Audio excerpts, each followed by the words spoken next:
Ya, halo teman-teman. Jumpa lagi di channel ini, channel Part-Time Trader. Seperti biasa, tiap minggu kita ketemu untuk membahas review IHSG yang kemarin dan juga saham-saham yang bisa kita pantau untuk minggu depan.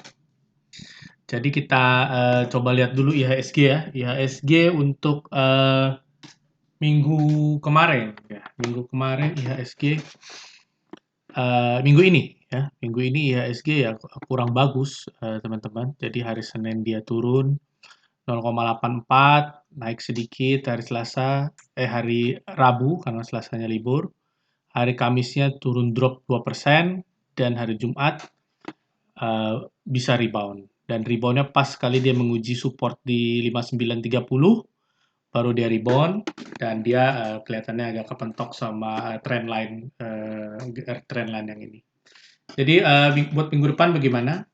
Minggu depan menurut saya sih cukup bagus ya karena maksudnya bukan cukup bagus gimana karena asing kan masuk terus nih di selama 1 minggu ini.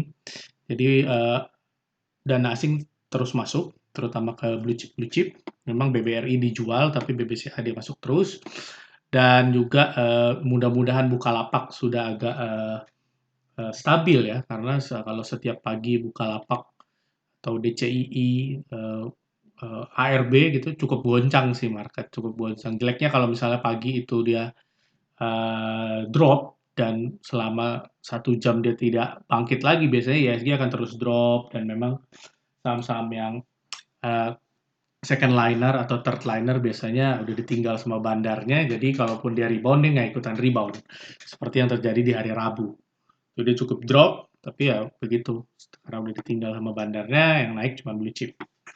Jadi buat minggu depan kalau menurut saya dia akan bermain di area ini, ya akan bermain di area ini, mungkin menguji lagi ke support sini, dan harapan saya ya dia bisa bangkit lagi ke sini. Jadi ya cukup sideway dulu, mungkin selama 1 minggu atau 2 minggu sebelum dia bisa naik lagi. Lebih baik dia bikin fondasi untuk sideway dulu. Tapi kalau memang dia ternyata ini dia jebol, ya, dia jebol ke sini, ya support berikutnya sih menurut saya dia akan mencoba untuk mantul di sini. Ya, sekitar di 5.800. Jadi ya cukup dalam, tapi ya kita mesti siap dengan segala situasi ya sebagai trading. Tapi ya menurut harapan saya sih dia akan bermain di sini. Mungkin dia sideways kecil dulu, seperti yang ada di sini atau yang di sini. Oke. Untuk minggu depan apa sih saham-saham yang bisa kita pantau atau itu? Untuk itu kita sebelumnya kita lihat dulu yang minggu ini ya hasilnya kita. Oke, jadi minggu ini coba saya besarin dulu. Ya, minggu ini IHSG close 1 minggu minus 1,78, cukup berat. Tapi kita punya saham-saham ya kurang lebih ada yang naik, ada yang turun. TBIG masih oke, PRDA drop, Hill drop, MB, maaf, MBSS nggak kemana-mana, keren, cukup naik hari ini ya. Jadi total dari 5 ini kita masih profit 0,9% atau 1%.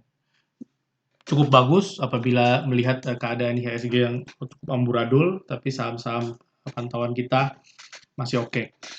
Bisa bertahan meskipun hitungannya nggak kemana-mana. Jadi ya selamat buat teman-teman yang ngambil keren atau TBIG. Jadi untuk minggu depan kita lihat lagi apa yang bisa kita pantau. Oke, jadi untuk minggu depan saham pertama yang bisa kita pantau masuk lagi menurut saya adalah MBSS.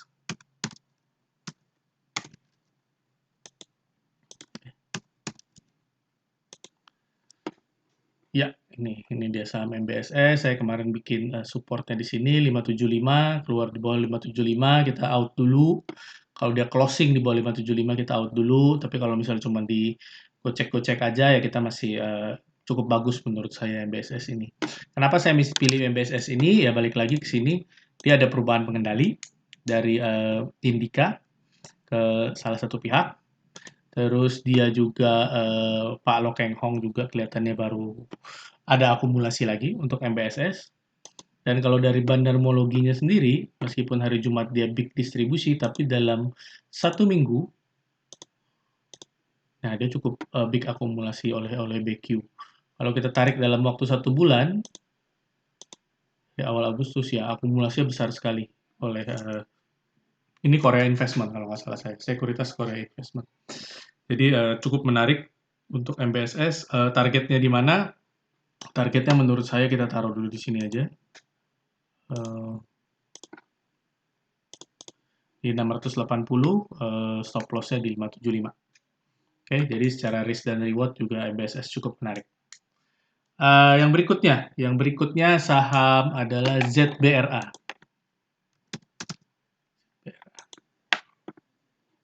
Oke, ZBRA ini ya hari Jumat ada akumulasi selama 1 minggu.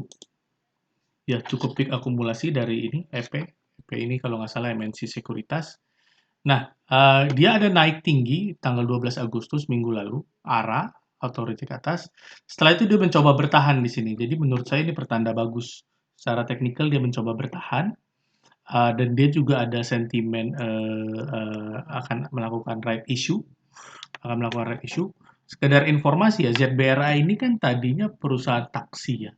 Perusahaan taksi ya mungkin bisnisnya juga struggling, ekuitasnya sampai negatif. Tapi ZBRA ini di sini di sekitar bulan Maret 2021 ya, ini dia diakuisisi sama eh, kalau nggak salah masih keluarganya Pak Haritanu.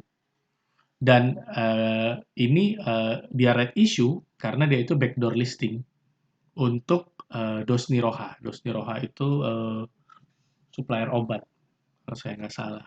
Jadi ini cukup menarik dia punya sentimen. Di mana kita taruh stop loss-nya?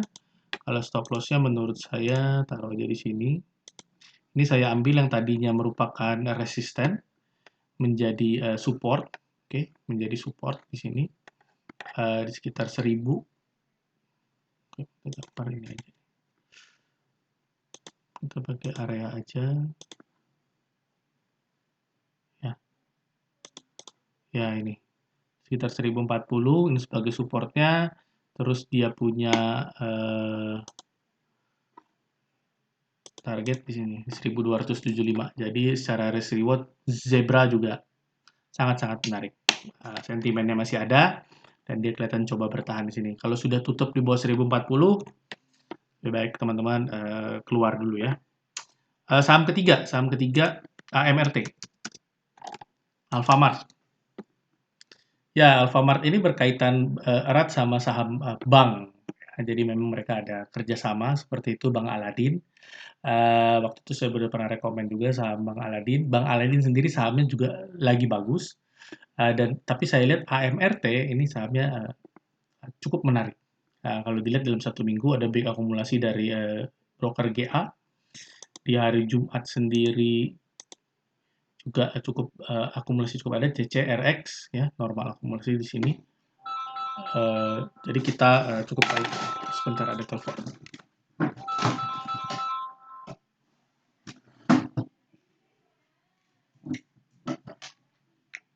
Ya, maaf teman-teman, tadi ada telepon. Jadi dia ada akumulasi dari broker-broker di dalam 1 minggu ini. Nah ini saya tarik supportnya. Jadi supportnya di 1215 di sini. Supportnya 1215 ini sekarang di 1290 jadi nggak begitu jauh. Kalau rewardnya sendiri, ayo kita taruh di sini high-nya di 1500. Jadi AMRT ini juga menarik untuk risk dan rewardnya. Oke. Saham keempat adalah BMHS.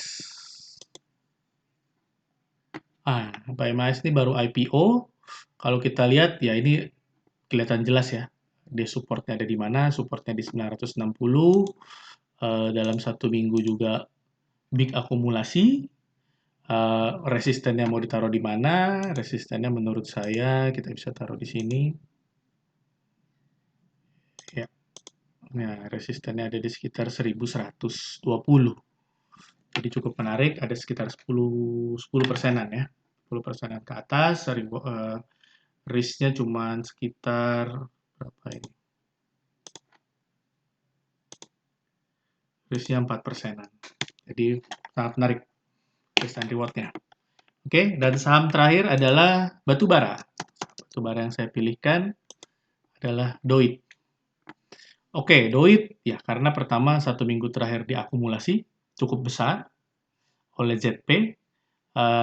Di hari Jumat dia juga cukup diakumulasi oleh ZP AO, dan untuk risk-nya kita bisa taruh di sini.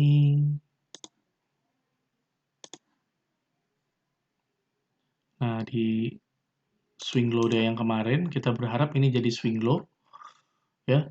Swing low day yang kemarin kurang lebih risk-nya 4 persenan, dan kita bisa taruh untuk reward-nya ada di sini.